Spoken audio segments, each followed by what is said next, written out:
NextGenWalkthroughs.com. What's up, everybody? It's Rebel Inc. and this is Modern Warfare 2, Beginner's Guide to Veteran.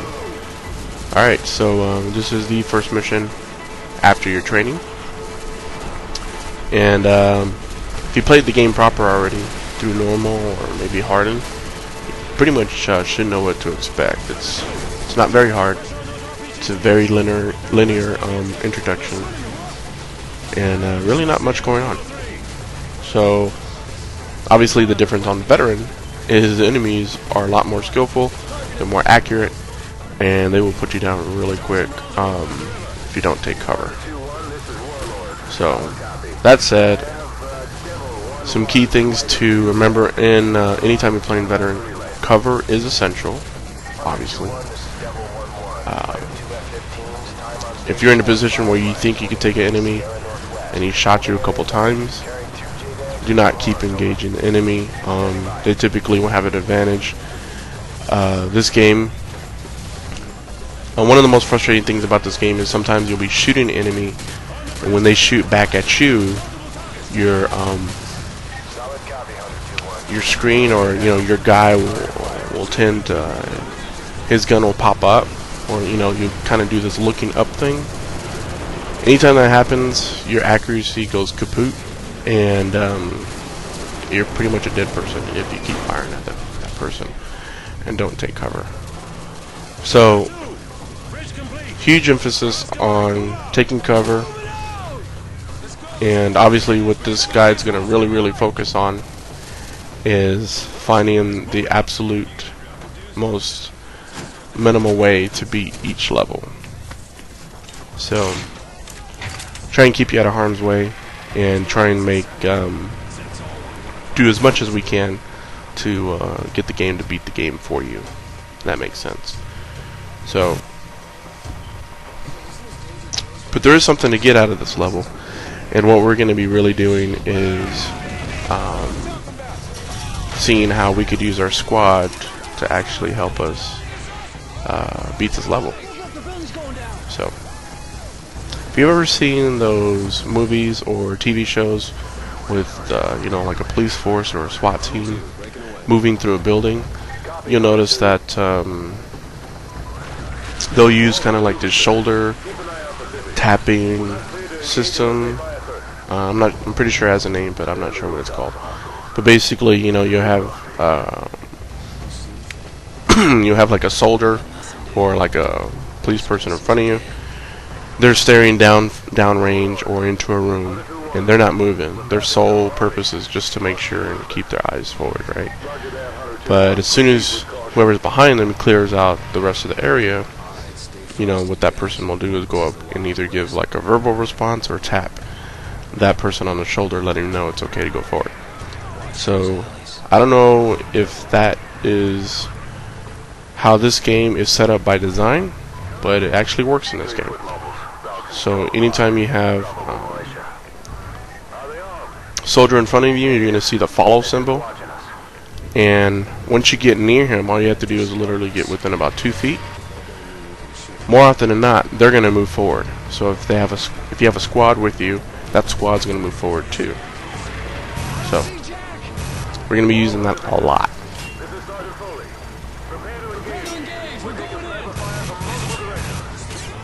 And again, it's absolutely not necessary for this level, but it is a good teaching tool, how to get used to using that throughout the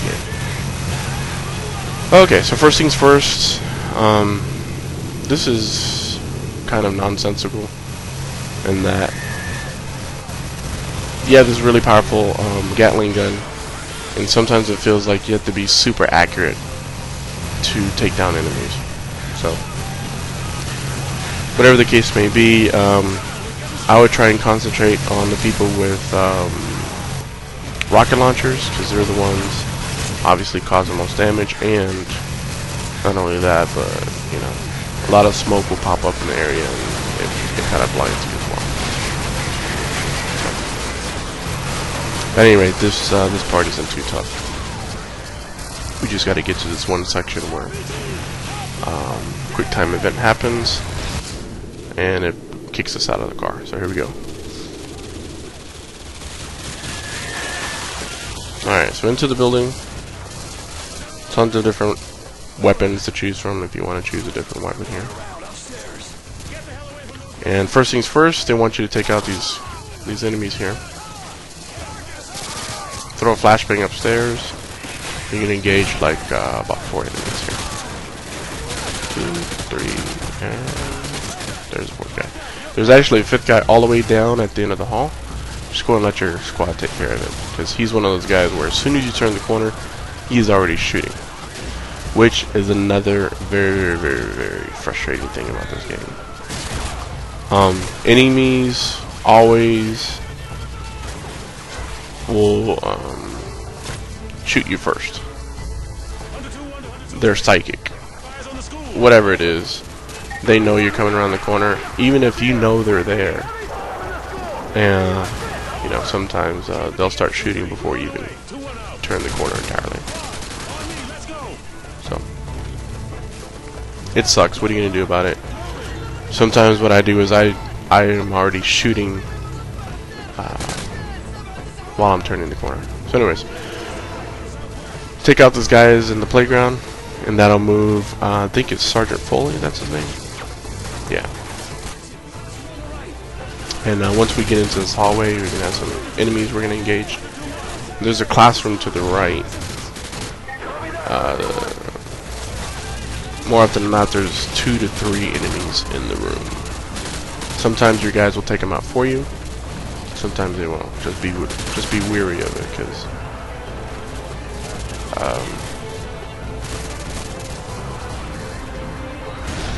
so you see I flashbang the room. There's 2 guys. There's a 3rd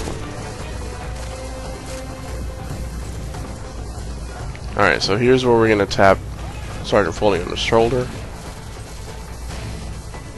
Or, you know, get near him. All you have to do is get within a couple feet with him, and he'll start moving forward. Same thing here. He's waiting. He's waiting. Just go up to them, and they'll move forward.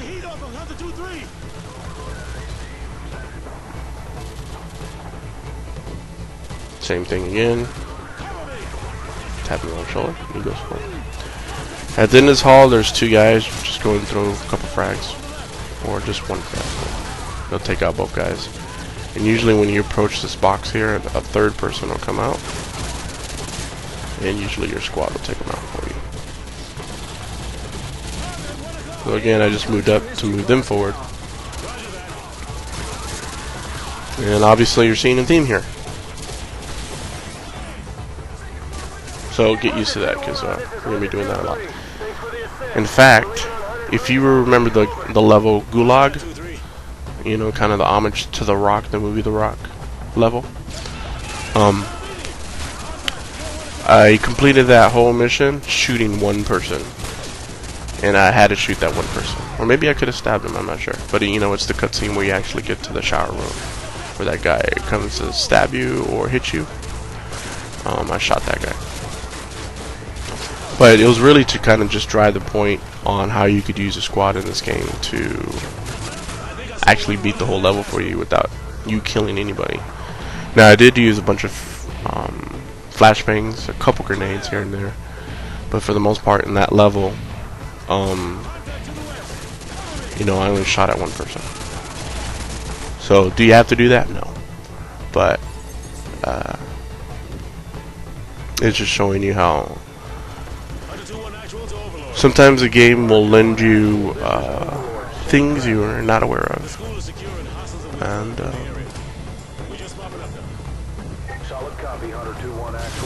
anyways, so as soon as you get to this corner, usually I just throw a frag right away. Takes care of a good group of those guys there.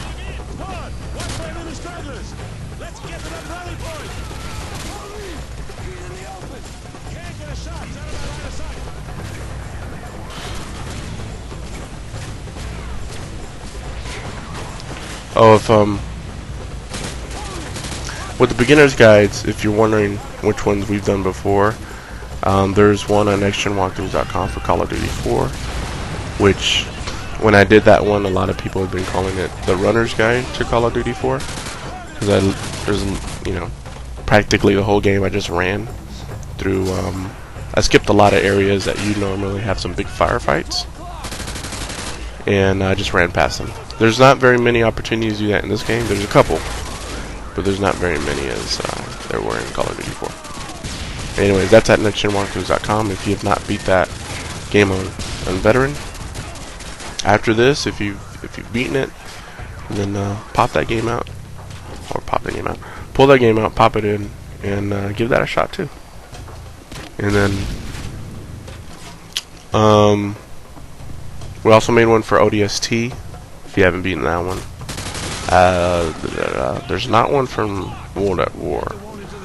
That game is just a beast, and it's really effing hard. Anyways, that's the end of this level. Wasn't too bad, right?